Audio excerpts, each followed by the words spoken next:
واللعنة الدائمة على أعدائهم أجمعين.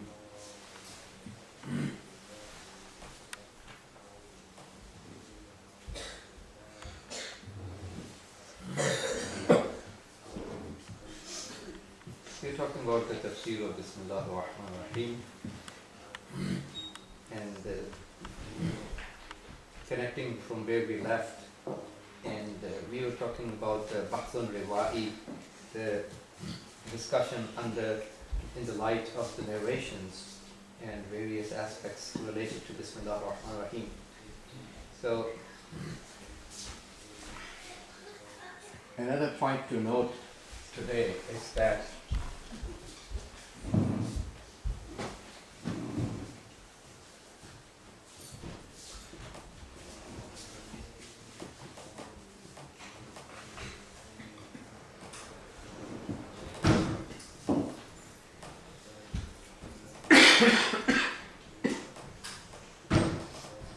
Bismillah has Tafseer Takweeni.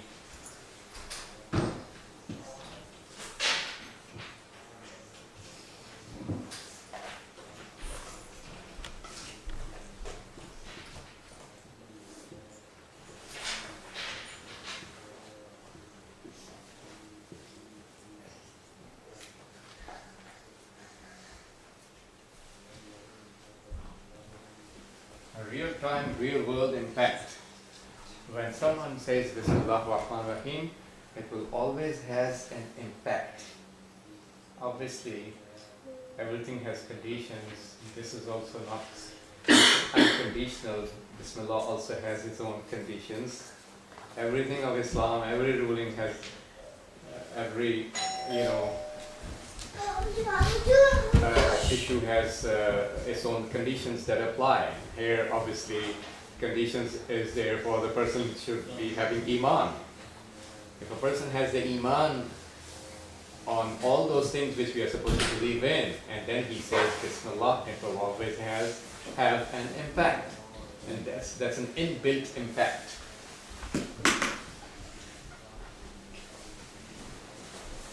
Inbuilt impact. The inbuilt impacts are irreversible.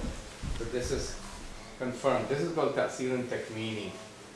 If you recall, I explained the word Takween. We use it very frequently in terminologies in Ilm al-Kalam, in Islamic philosophy, and even in Ilm al-Irfan.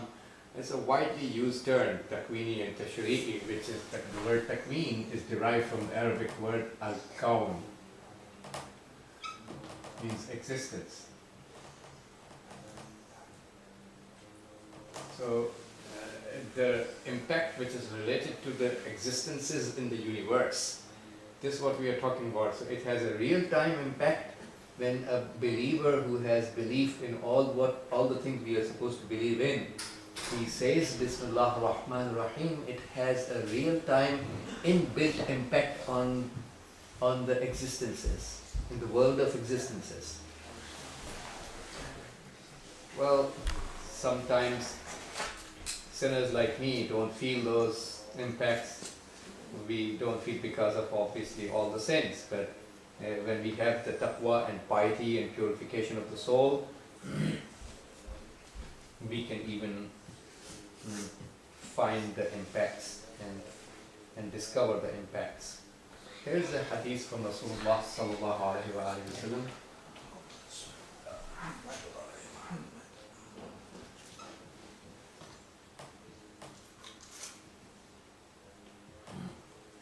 Said that Bismillah ar-Rahman ar-Rahim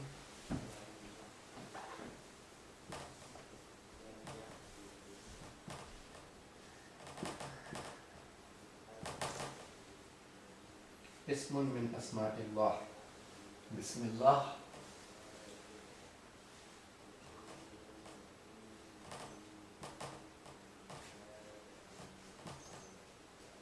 is a name among the names of Allah.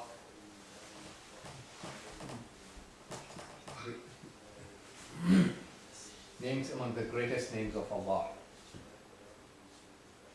وَمَا بَيْنَهُ وَبَيْنَ اسم الله الأكبر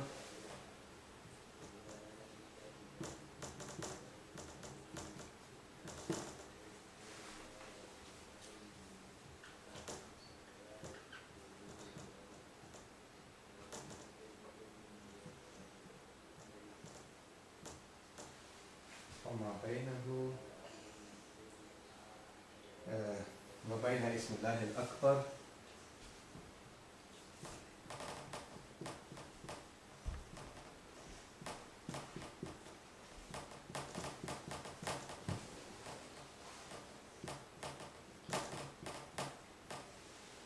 بسم الله الأكبر إلا كما بين سواد العين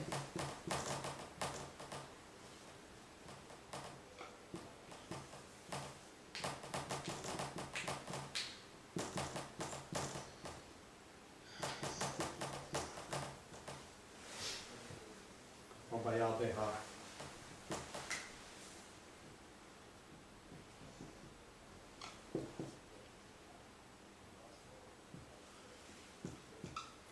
So, Bismillah is a name. If you want, I can write down the translation. If you want, I can just say it. Bismillah ar-Rahman ar-Rahim is a name among the greatest names of Allah. Bismillah ar-Rahman ar-Rahim itself is a name among the greatest names of Allah. وَمَا بَيْنَهُ وَبَيْنَ Bismillah al-Akbar, and between Bismillah ar-Rahman ar-Rahim and the greatest name of Allah is no distance except like the distance between the black of the eyes and the white of the eyes. You have the iris and you have the pupil, right? How much is the distance between the black of the eye and the white part of the eye? So the distance between Bismillah ar-Rahman ar-Rahim and the greatest name of Allah is just like the distance between the black of the eye and the white of an eye. So this is so close. So when this is the status of Bismillah ar-Rahman ar-Rahim, that it is one of the greatest names of Allah, and the distance between this and the greatest name of Allah is this much, obviously it will make sense that this kind of name will have an impact, and real-time impact in the existences around the world when you say it with your iman and those conditions. Bismillah said with its own conditions will definitely have an impact, a real-time impact on the world. My teacher, Ayatollah Jawadi Amuri Hafadahullah, was saying in the Tafseer of this hadith of the Prophet. This hadith is narrated, let me give you first give you the reference of the hadith.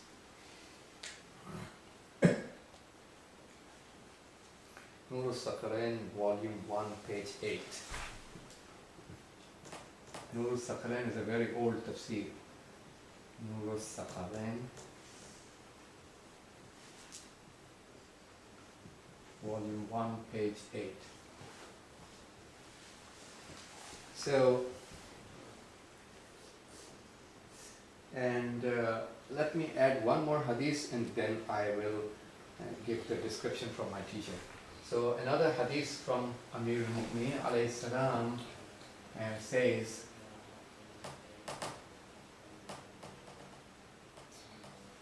that Ismullah فَإِنَّهُ اسم فيه شفاء من كل داء.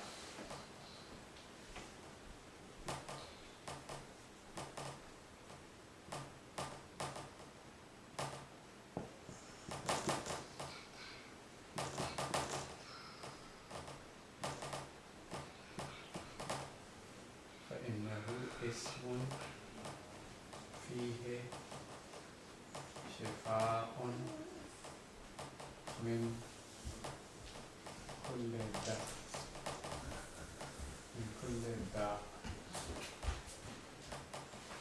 It is a name in which there is a cure from every sickness. وَعَوْنٌ عَلَى كُلِّ دَوَاءٍ, and a help on every عَوْنٌ عَلَى كُلِّ دَوَاءٍ, help in every medicine, every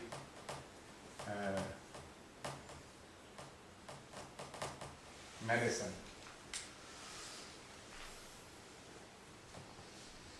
So, Bismillah ar-Rahman ar-Rahim, Allah is a name which has, the name Allah is a name in which there is a cure from every sickness and it's a help on every medicine. So that's the status of the name Allah, and Bismillah ar-Rahman ar-Rahim comprises of the name Allah, and Bismillah ar-Rahman ar-Rahim is the greatest name of Allah, and one of the greatest names. So this is clear. These two hadiths are very clear to make us understand why Bismillah has Tafseer and Takwini, inbuilt impact, because it's the greatest name of Allah. And if it is said with all the conditions fulfilled, it will be making a difference. Now, my teacher said in the tafsir of this that the impact we are talking about is not related to the name, not related to the, let me rephrase it, not related to the word, and nor it's related to the meaning. The meaning of Allah and the meaning of Bismillah ar-Rahman ar-Rahim, the word is not hidden even to non-Muslims. Everybody knows these words. And the meaning is also not hidden. Every Tom, Dick and Harry knows the meaning. So the real-time impact that we are talking about in all the existences of the universe, you can impact. You can say Bismillah ar-Rahman ar-Rahim and you can achieve. You can achieve things in the real world by saying it. That is not related to the word of Bismillah ar-Rahman ar-Rahim, which is even known to the agnostics and atheists know it. And that impact is not related to the meaning of Bismillah ar-Rahman, which is known to every Tom, Dick and Harry.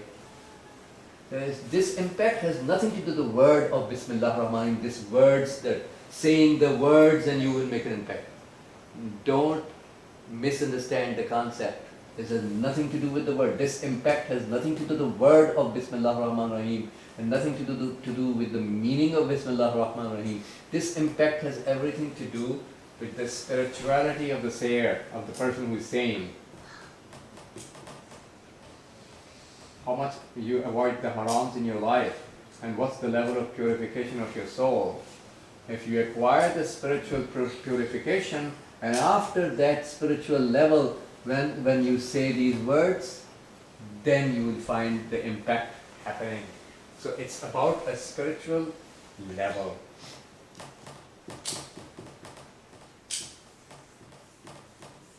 It's about what spiritual level do you belong based on the purification of the soul. That will define the impact you can make by saying it. So it depends on the maqamun takwini. Maqamun takwini, which spiritual level do you belong? And that spiritual level is a takwini status that you enjoy because you have reached that spirituality through the purification of the soul.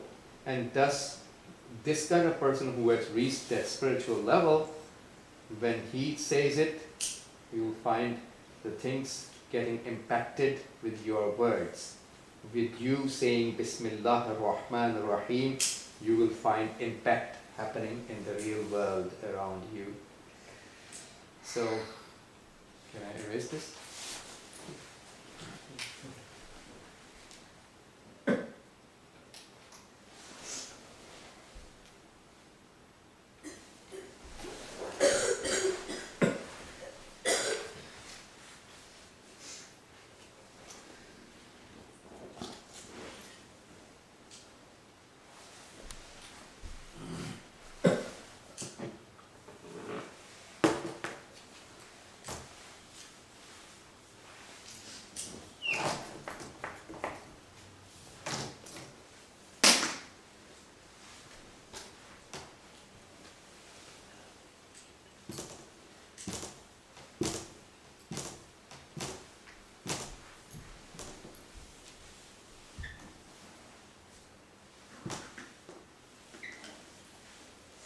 Thank you.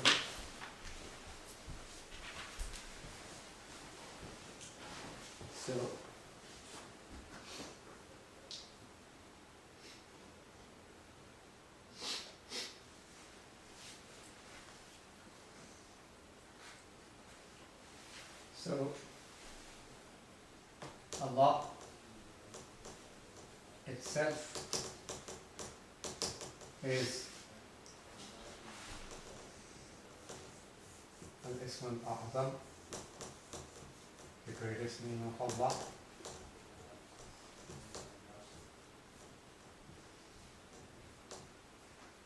Allah itself is the greatest name. We know that, we studied that already, but and also in the hadith of Amir Mu'min alayhi salam,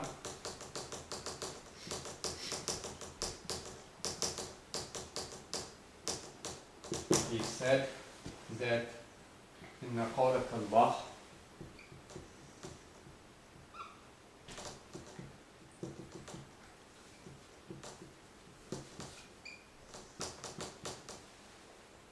a'zamu ismin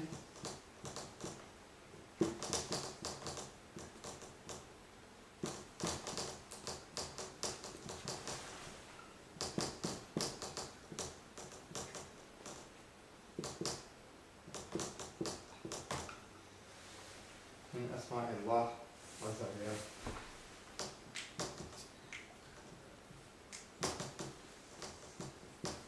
That means when you say your statement Allah, you saying Allah certainly is the greatest name among the names of Allah. So Allah is the greatest name. Again, this is not the word Allah is not hidden, everybody knows it. It is the greatest name. The word is not hidden, the meaning of Allah is not hidden. We already studied long ago. It's all known. But again, having impact in the real world is nothing to do with the wordings, saying the words Allah, or nothing to do with knowing the meaning of the word Allah. Everybody can say it, and even an agnostic, an atheist, a non-disbeliever can also say it and can also know the names. That's not the point. That's not how you can make a difference in the world existences. It's about a spiritual level of purification that makes a difference, and then your word will have an impact. Now when we say, another point to learn about this is, before I can move forward, that we call Allah to be the greatest name because the hadith calls it, right? So, but the word greatest is sometimes, in Arabic we say Al-Akbar, the greatest.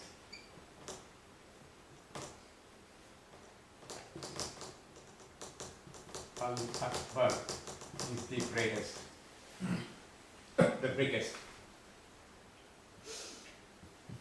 So Al-Akbar means the biggest. Al-A'zam means the greatest.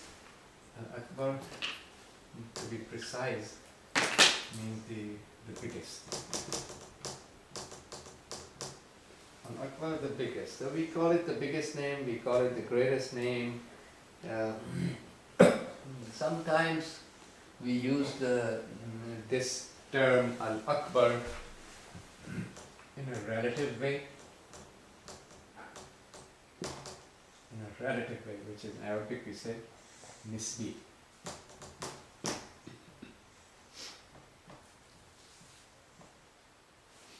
And sometimes when we use it, we say it in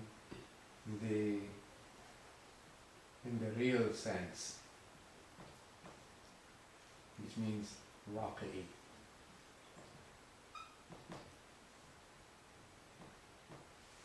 Sometimes the usage of the word the greatest is a relative way of putting the thing, sometimes in the real sense. What do you mean by that? So we have both uses available in the hadith. That's why we are classifying the usage of the word Al-Akbar, the greatest, in two different meanings. You find in Dua Jashar al-Kabir, it says, Ya Akbara min kulli kabir. Ya Akbara min kulli kabir.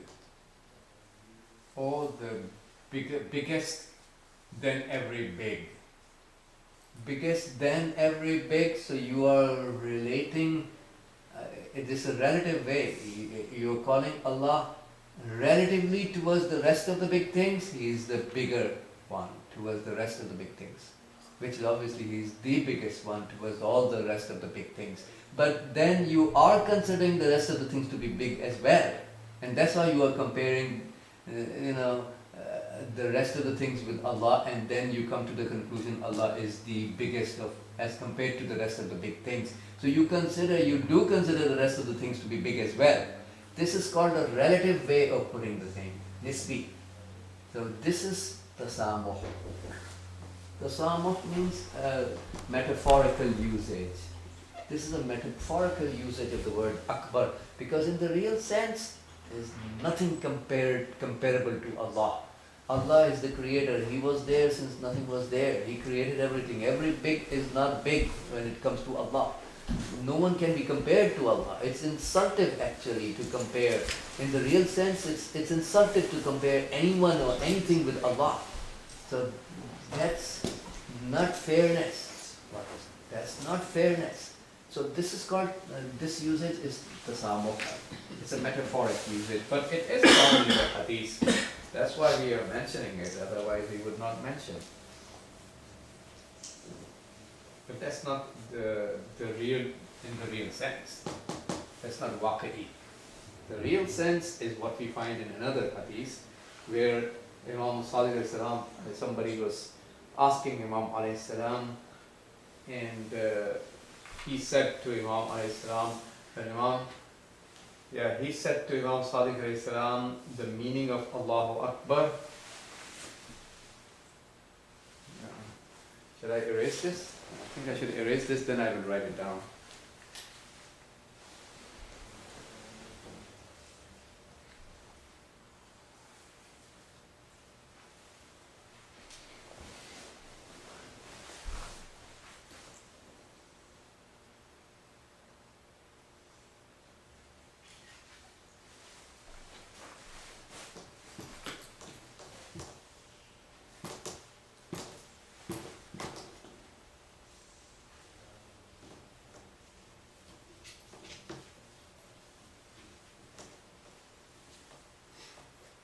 So Imam alayhi salam asked this person the meaning of the word Allahu Akbar. We say it every now and then, right? Allahu Akbar. And this person replies to Imam Sadiq alayhi salam, the meaning is Allah is greater than everything.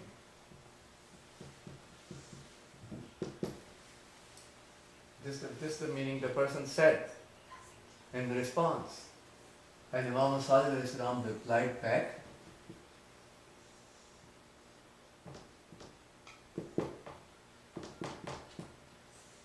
Haddadtahu.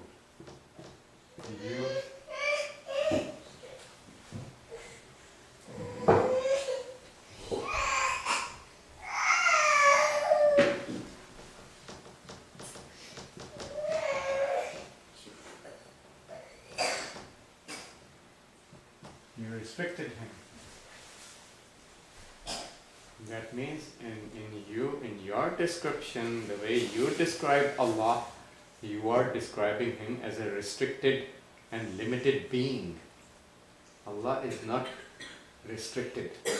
Allah is absolute, mutlaq. Right? He is not a limited being. He is not a restricted thing. But this description of yours is restricting Allah, limiting His existence. Allah is absolute, He is not limited. This is limiting. When you are considering Allah is greater than everything, that means there was something available, there is something available which can be compared to Allah's greatness. First of all, Allah was there when nothing was there. Nothing is available which can be compared to Allah. Nothing is comparable to Allah. Nothing is in parallel, in line with Allah, in the same domain of Allah. In Allah's domain, there is nothing available. He is the only one, and nothing is actually present that can be taken as parallel and comparable. So if you consider anything to be there that can be compared to Allah, that means you are restricting Him. So that is a description about Allah which restricts Allah's existence. And Allah is not a restricted existence, Allah is a limitless absolute light. It's not restricted. That's a wrong description of the wrong meaning of Allahu Akbar. And then Imam Sadiq alayhi salam said, Allahu Akbar min an yusaf. This is what Imam Sadiq alayhi salam described the meaning of Allahu Akbar. Allahu Akbar min an yusaf.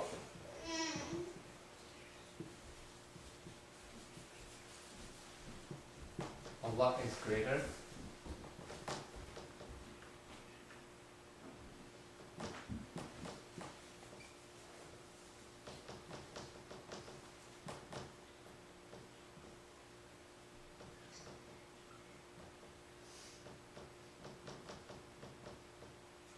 than any description.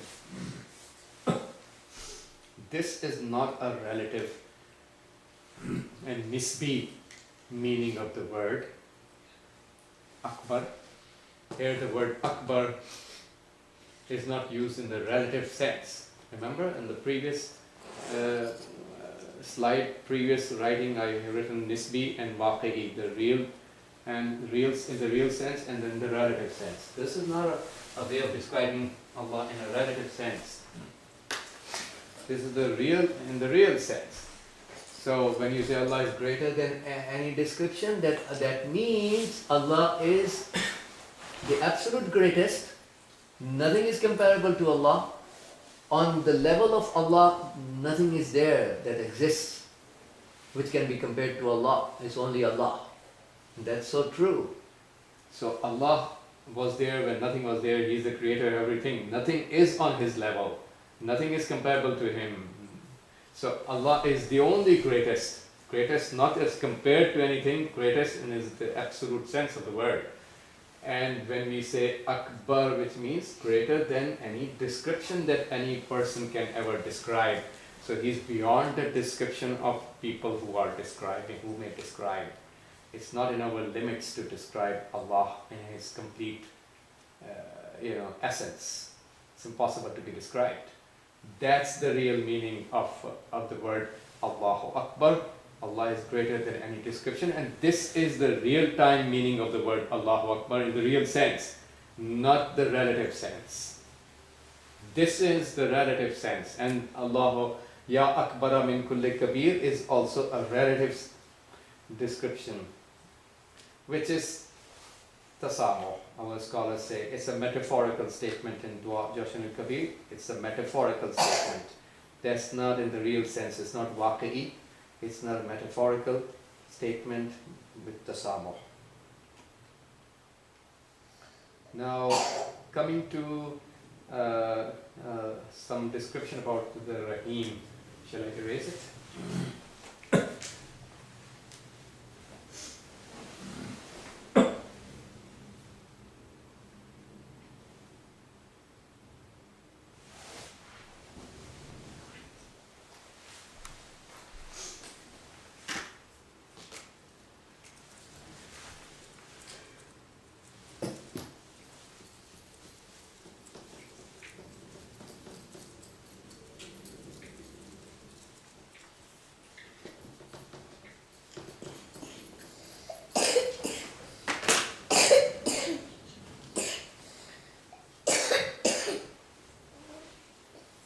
Now, when it comes to the word Rahim,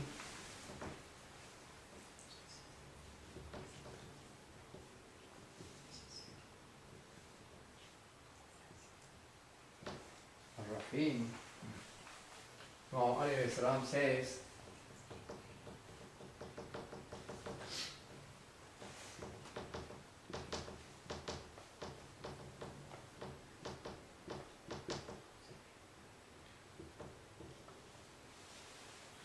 that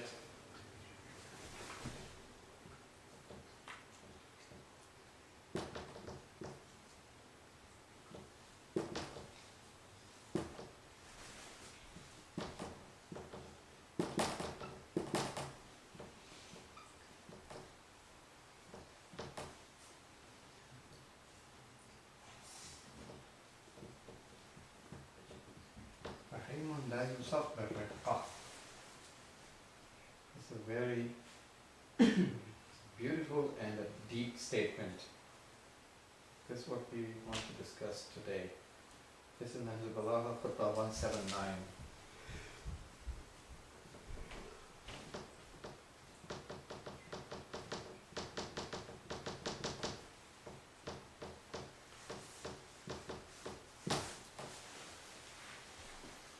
رحيم لا يصف الرقة.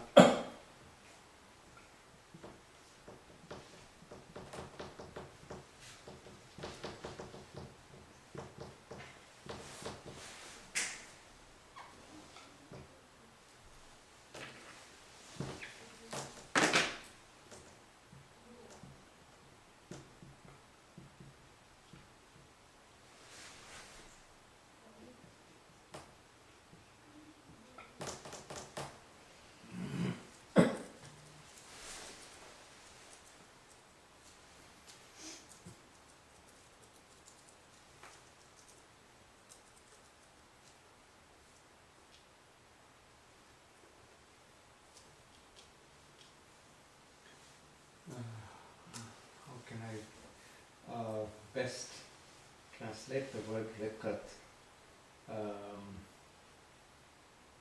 Softness. Yeah, maybe softness.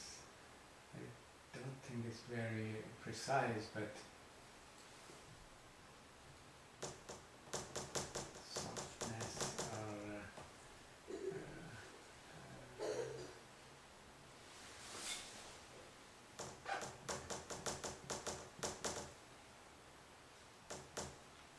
easy melting, Tender. tender.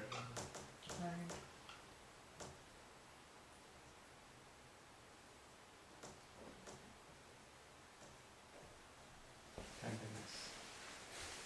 Yeah.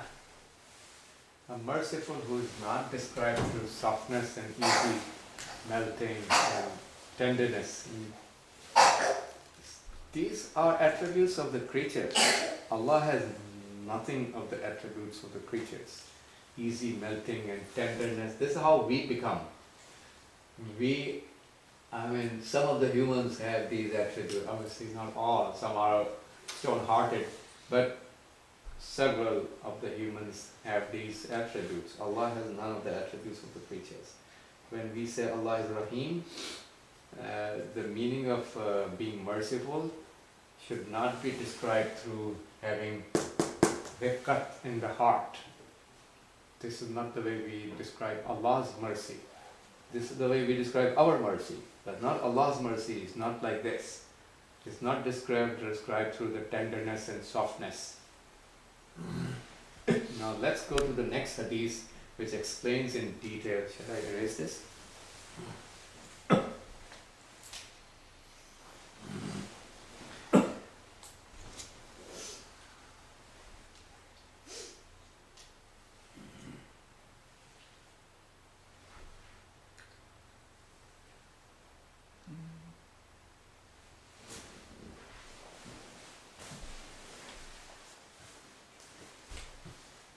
We even say some people are raqiqul qalb, right?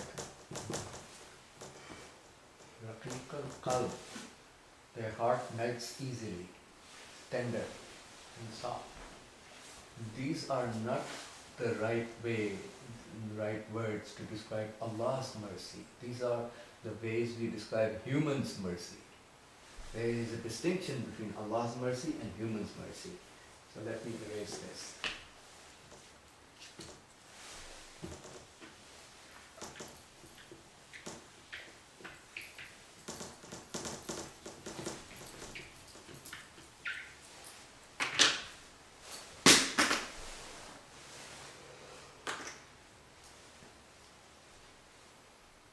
This is a hadith from Imam Sadiq alayhi salam, where he very explicitly defines that. And this hadith is narrated in Tafseer Nur-ul-Sakhrain, Volume 1.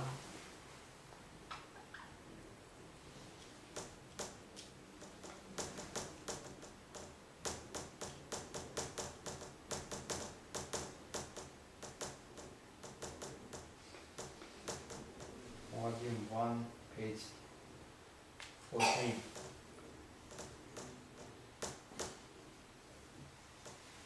Okay, now let's go to the hadith of Imam Salih alayhi salam. Let me first write the Arabic. إن الرحمة وما يحدث لنا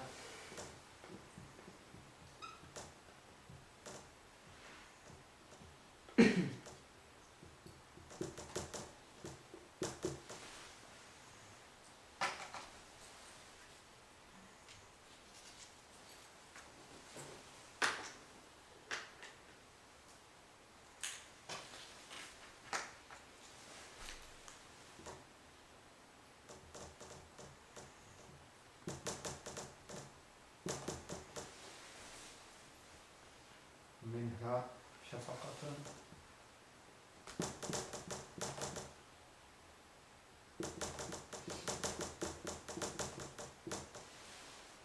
ومنها جود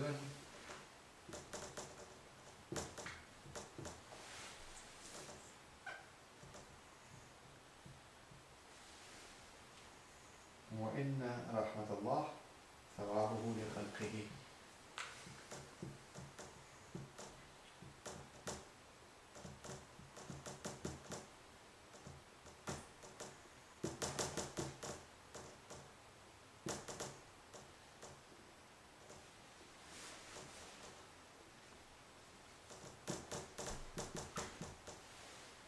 ثوابه لخلقه. وللرحمة من العباد شيئان.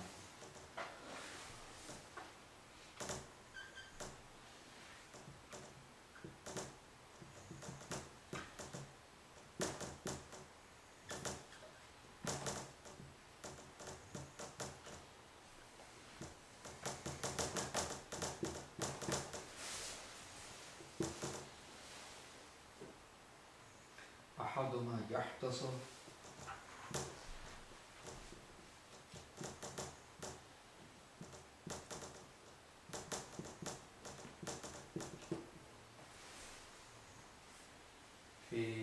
في القلب يحدث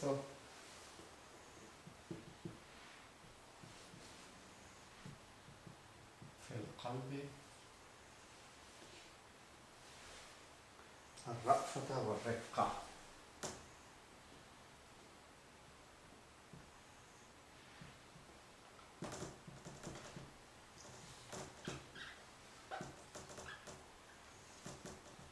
If we understand this, then we will understand the meaning of Rahmat of Allah.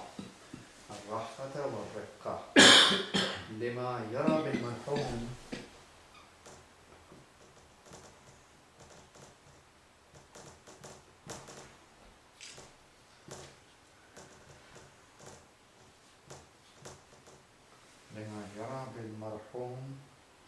من الضر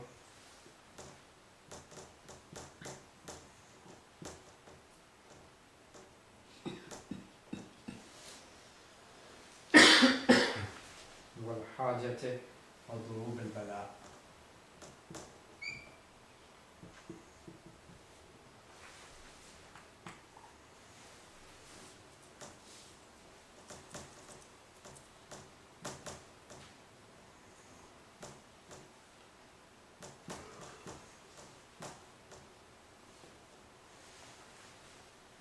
والآخر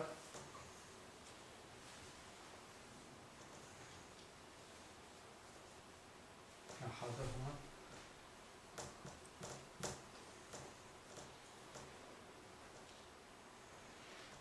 والآخر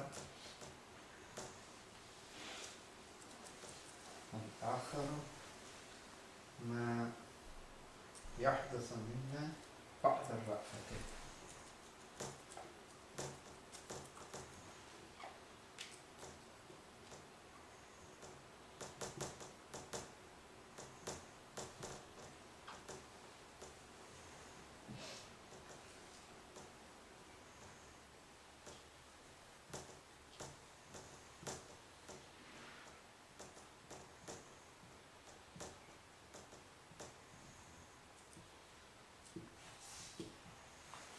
الرأفة واللطف والمرحوم.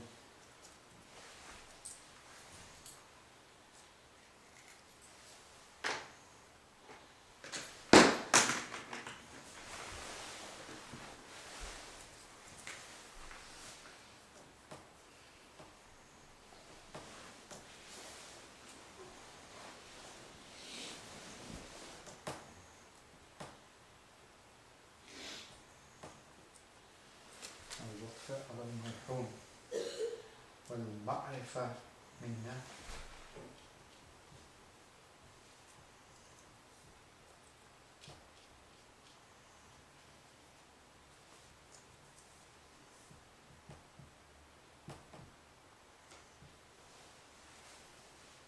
بما نزل به.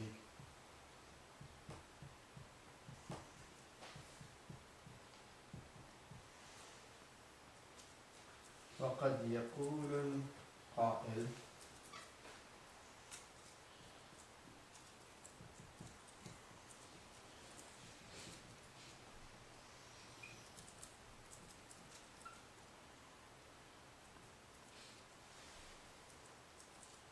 انظر إلى رحمة فلان.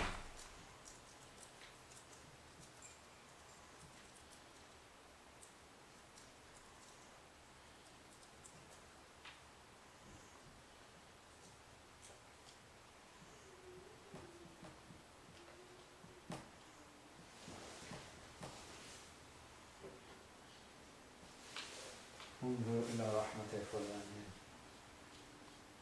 وإنما يريد الفعل الذي حدث.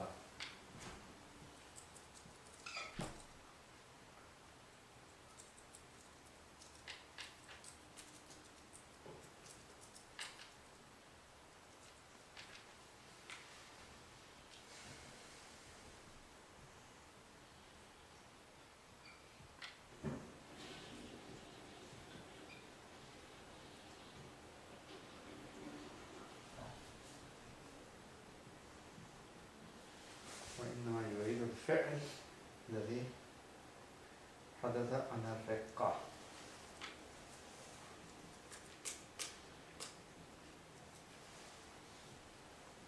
التي في قلب فلان. Right here.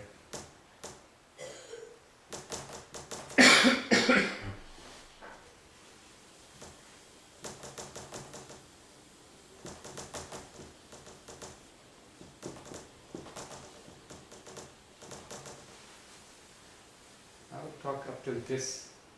There's also too much to talk, inshallah. The rest of the hadith I'll mention in the next class. Let me first explain this much tonight. So here, Imam Sadiq alayhi salam is saying, in the rahmah, certainly the mercy, وَمَا يَحْدُثُ لَنَا مِنْهَا, and what occurs in us, occurs for us from the mercy. Whatever mercy happens for us, shafaqatun, that's the affection. When we use the word rahmat for us, it refers to the affection that happens for us towards someone, right? Affection. وَمِنْهَا جُودٌ, and likewise also the generosity that occurs. So the affection and generosity that happens to us, that's the meaning of rahmat. When the word mercy, rahmat, is used for us, it refers to the affection and it refers to the generosity. وَإِنَّ رَحْمَةَ اللَّهِ, and the rahmat of Allah certainly is His reward, sawab, reward that He gives to His creatures. Now, after defining that, Imam Sadiq goes to further detail of the issue. Now in the detail he says, وَلِلرَّحْمَةِ مِنَ الْعِبَادِ شَيْئًان. The mercy among the people is two things. When we say people have mercy, it refers to two things. First thing, يحدث في القلب. I think I missed the word ma here. Let me double check. Ma yuhdisu.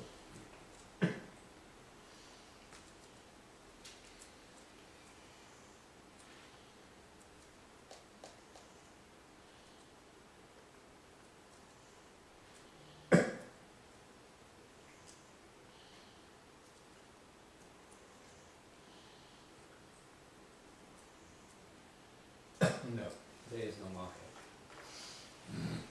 This is correct. How I go. يحدث في القلب الرأفة والرقة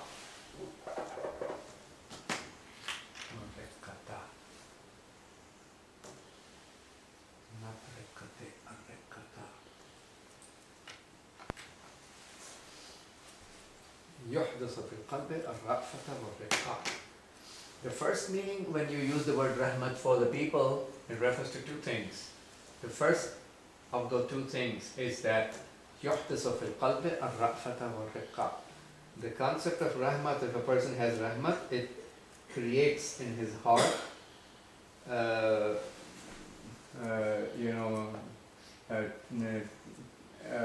affection, merciful behavior, mercy and tenderness. When you use the word rahmat for the people, the first meaning, it creates the mercy and tenderness in the heart. لما يرى بالمرحوم من الضر, because he sees the person who is upon whom he feels the mercy. This guy is going through a suffering and a need, والحاجة والضروب البلاء, and different sorts of calamities. Because you see a person is suffering with those sufferings, and he's going through the need, he is in need, and different types of calamities have befallen him. So you feel affection and tenderness in the heart towards him. This is the first meaning towards the people. وَالْآخَرْ مَا يَحْدُثُ مِنَّا بَعْدَ الرَّأْفَةِ وَاللُّطْفِ. The second meaning is what happens inside the qalb, inside the soul, after the affection and the lutf. Lutf means, which is another form of mercy and, kind of an extra mercy a person has. Extra mercy, which is more than what you are obliged to do. Right? So, the second meaning is ma yahdusu minna, what happens in us after the affection and after the lutf over the person upon whom the mercy upon, person upon whom you provide the mercy. You feel affection and lutf. And وَالْمَعْرِفَةِ مِنَّا بِمَا نَزَلَ بِهِ, and after you recognize what has happened to that person, what will happen after the feeling of mercy? So, what happens after the feeling of mercy? We will do something towards the person, right? For example, I pay him money. Okay, I find a person who is in suffering, in pain, going through different calamities, hardships. I pay him $100 to this poor person. So this act, fi'l, this act of helping out to this person who is suffering is something that happens after the affectionate feeling in the heart. So for us human beings, first we have an affectionate feeling in the heart, tenderness in the heart. Second of all, after that tenderness and affection, we end up doing something to the person, and that action is the second thing. That is after the affection and after the lutf and after recognizing his suffering and pain. Then we end up doing something. That's why it is said in Arabic language, "Unzur ila rahmati fulan." Look how he was mercied upon. That means how people did things towards him. وَإِنَّمَا يُرِيدُ الْفَعْلِ. This statement is like a proverb. This is said when somebody had mercied upon someone and has done something towards him, some generosity, for example, some help. For example, you paid $100 to him. So this action that you did after the feeling of mercy, you did an action. And this action is also called rahmat in Arabic. So rahmat for the people refers to the affectionate feeling in the heart. This also refers to the action that you do after the feeling of affection in the heart. You do some action. Rahmat also means that action. يريد الفعل الذي حدث عن الرقة. That action that happens based on the tenderness. allati fi qalbi fulan, which is found in the heart of somebody. So summarizing that, when the word rahmat is used for the human beings, it refers to two meanings. When we see the pain and suffering of somebody, we feel an affectionate feeling towards that person. That's in the heart, tenderness and affection. Based on that tenderness and action, we end up doing something for that person. We pay money, we extend him some help, some sort of assistance. This is an action. So rahmat and mercy for the human beings refers to the feeling of affection and tenderness in the heart and the action we people do towards the affected person. Both are the rahmat. The action is also rahmat and the feeling of affection is also the rahmat. When it comes to Allah, it is different. That will define inshallah in the next class. وصلى الله على سيدنا ونبينا محمد وآله الطاهرين. اللهم صل على محمد وعلى محمد